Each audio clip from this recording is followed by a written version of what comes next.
Remember to envelop them in your illusion slowly. Potemkin did not start with grand spectacles, but with simple sights along the way, such as grazing cattle. Then he brought them on land, heightening the drama until the calculated climax when the windows were flung open to reveal a mighty war machine. Actually, a few thousand men and boats lined up in such a way as to suggest many more. Like Potemkin, involve the target in some kind of journey, physical or otherwise. The feeling of a shared adventure is rife with fantasy associations. Okay. Sorry for the jump scare, but if you guys enjoyed this Robert Greene book club breakdown, you guys can join the Robert Greene book club. I haven't uploaded in a month or so because 2 months because I was working on my course of feminine women, but you guys can now get access to the Robert Greene book club because I'm going to be uploading new videos by next week. In 2 weeks I'm going to be uploading new videos.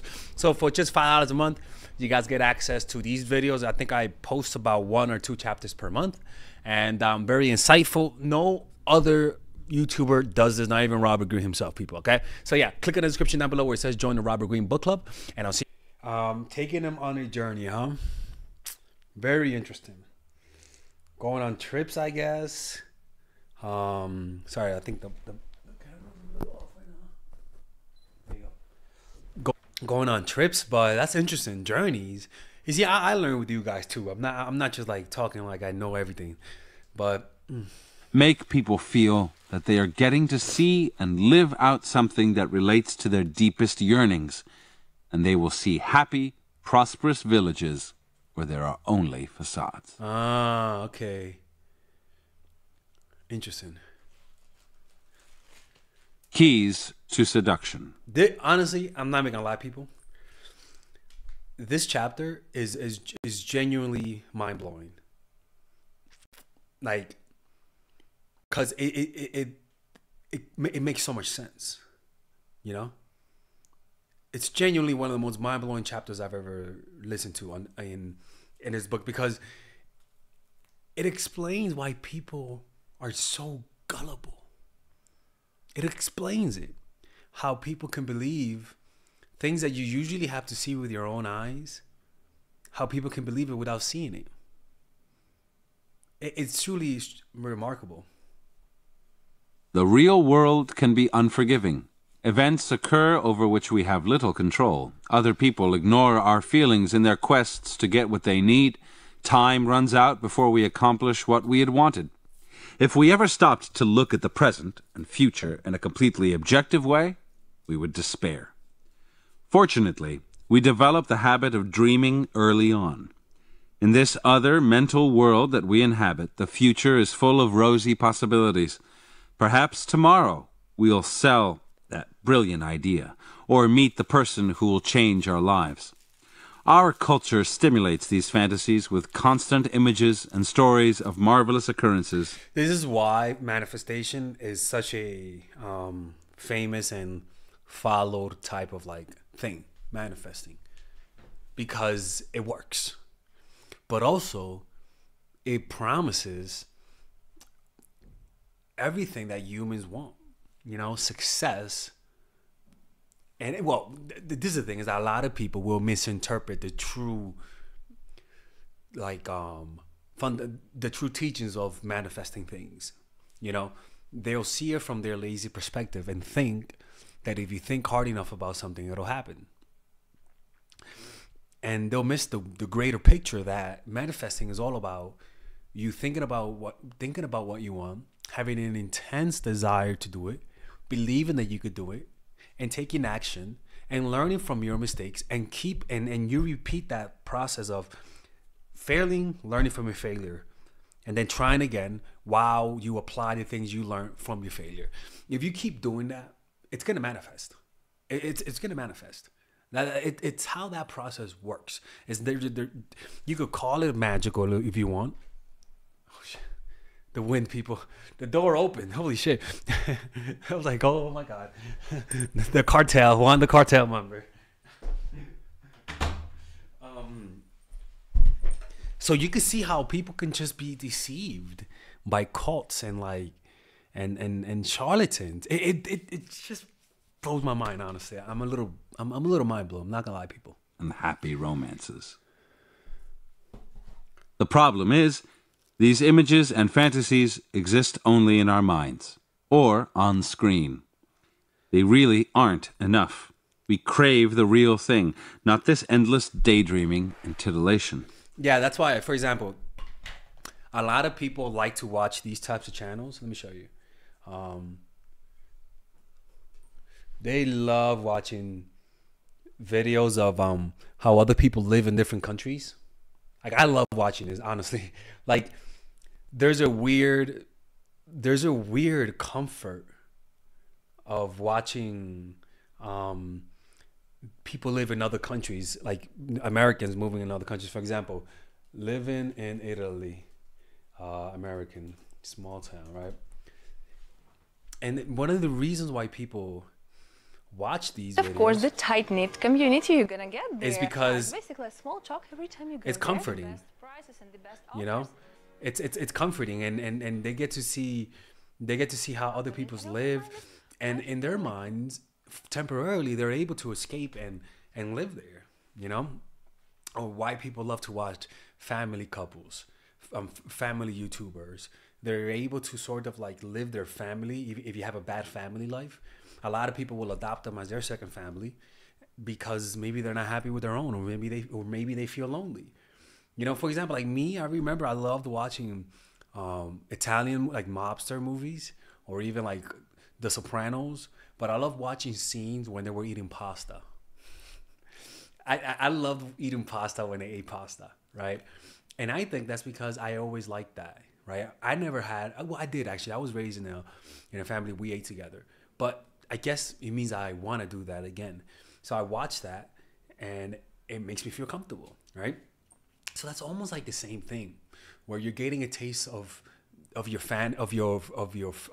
reality that you want through your fantasies, where people have friends online and they may not have it in real life, but it's enough to fulfill your fantasies. It's enough to tickle that part of yourself. Your task as a seducer is to bring some flesh and blood into someone's fantasy life by embodying a fantasy figure or creating a scenario resembling that person's dreams. No one can resist the pull of a secret desire that has come to life before their eyes. You must first choose targets who have some repression or dream unrealized. That's the key.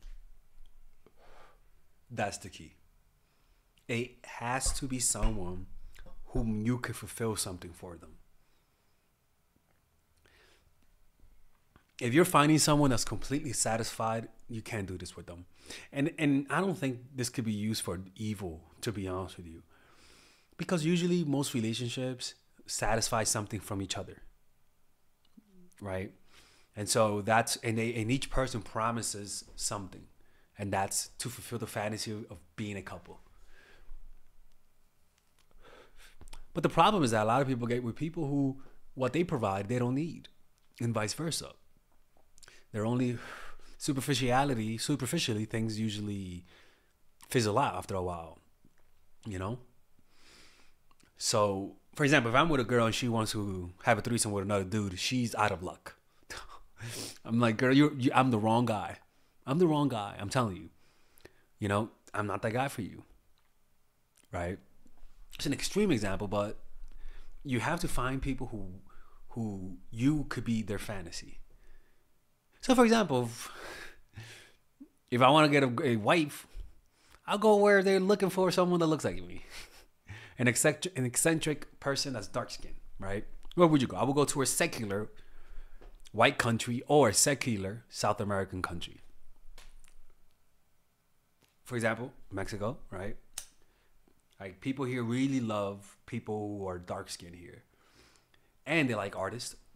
So I fit their match, right? If you go to Europe, go to Amsterdam. If I go to Poland, any of those white countries, people, I fulfill it there, right? Actually, it's the exoticness, right? It's a little harder in the United States, slightly bit, not impossible. You know what I'm saying? But if I really want to have that grab that pound of flesh, like have a deep effect, you go where you're not, where your kind is not there. because they're fantasizing about you. I'm from New York. Oh my God, New York. I always wanted to meet someone from New York, right? They're fantasies, and you represent an outlet to New York City. I'm from America.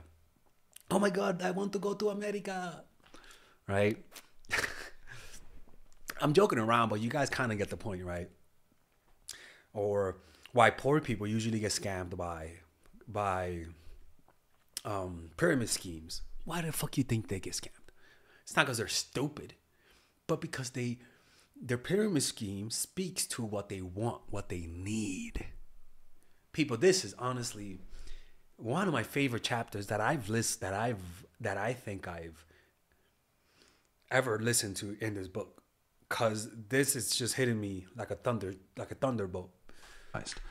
Always the most likely victims of a seduction. Slowly and gradually, you will build up the illusion that they are getting. To do so is to bring some flesh and blood into someone's fantasy life by embodying a fantasy figure or creating a scenario resembling that person's dreams. No one can resist the pull of a secret desire that has come to life before their eyes. You must first choose targets who have some repression or dream unrealized. Like if you're gay and a man is secretly gay, that guy's your perfect victim. If you're a girl and you want to be with another girl, meeting a lesbian is your perfect person, right? And you know, it's kind of interesting how that works, man. There's a certain attraction whenever we meet someone who represents what we want, what we secretly want. We are secretly attracted to them, but also nervous, and we kind of sabotage ourselves from actually following through. You know, because like a part of us wants to follow through and a part of us don't. You know, and you may not want it when you get it, right? That also happens when the person gets what they fantasize about. They usually don't want it. So that's something you also have to be careful with. The disillusion, the disenchantment. In fact, this book has a chapter on that, which is beware of the after effects. But yeah, let's keep listening. Really aren't enough. We crave the real thing, not this endless daydreaming and titillation. Your task as a seducer is to bring some flesh and blood into someone's fantasy life by embodying a fantasy figure or creating a scenario resembling that person's dreams. No one can resist the pull of a secret desire that has come to life before their eyes. You must first choose targets who have some repression or dream unrealized. Always the most likely victims of a seduction. For example, the ones that are willing to adopt a child are those who had the desire to have a child, right? And couldn't have one, right? This is honestly something that you guys can really think of and apply in business, apply in everything. It really is. Let me know in the comment section. Am I exaggerating here? Because it's just, I've never seen this. I've never seen or heard this from this perspective ever before. Slowly and gradually, you will build up the illusion that they are getting to see and feel and live those dreams of theirs. Once they have this sensation, they will lose contact with reality and begin to see your fantasy as more real than anything else. And once they lose touch with reality, they are, to quote Stendhal on Lord Byron's female victims, like roasted larks that fall into your mouth. Mm-hmm. Most people have a misconception about illusion. As any magician knows, it need not be built out of anything grand or theatrical. The grand and theatrical can in fact be destructive, calling too much attention to you and your schemes. Instead, create the appearance of normality. Once your targets feel secure, nothing is out of the ordinary, you have room to deceive them. Pei-Pu didn't spin the lie about his gender immediately.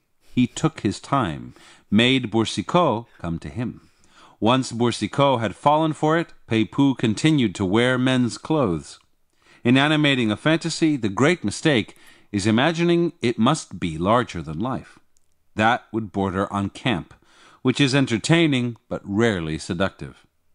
Instead, what you aim for is what Freud called the uncanny, Something strange and familiar at the same time, like a déjà vu or a childhood memory.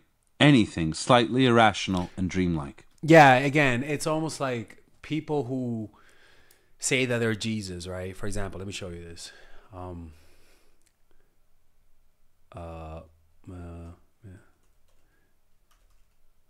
Australia. All of the Jesus, you never see black Jesus looking black. Well, maybe you do. In Africa, obviously. Right? If you have a white dude and he goes to Africa and calls himself Jesus, they're like, no, you're not the black. You're not the white. You're the black. So you got to be a white guy. I mean, a black guy if you're in Africa. So let's look at the images right here. Sorry if it's pausing, people. I got to get in the computer. Man, where's that guy? The cult leader in this book called right here.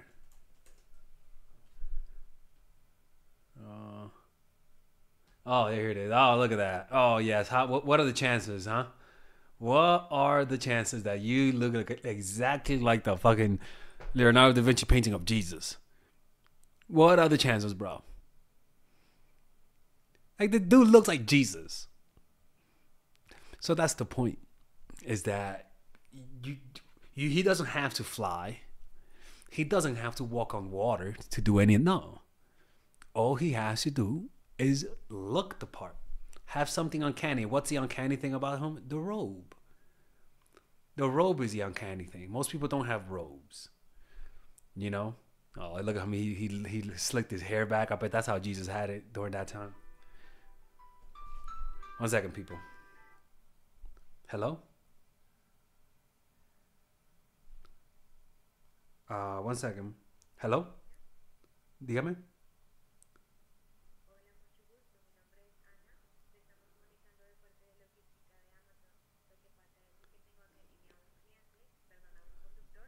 If you guys enjoy that type of content, if you guys want to work with me one-on-one, and you guys have some situations you guys want me to answer, maybe somebody's playing you, maybe somebody doesn't like you, maybe you want to make somebody like you, maybe you want to tell me your situation and see what I think, you guys can click on the description down below and purchase a one-on-one phone coaching call with me that is completely confidential and nobody knows about it. And there I'll be able to give you my personal opinion about your situation. And at the end of the day, when you work with me, you're gonna get answers, all right? The point is that you're not gonna waste your time. If you guys want to do that, click on the description down below. Those are the one-on-one private confidential phone calls.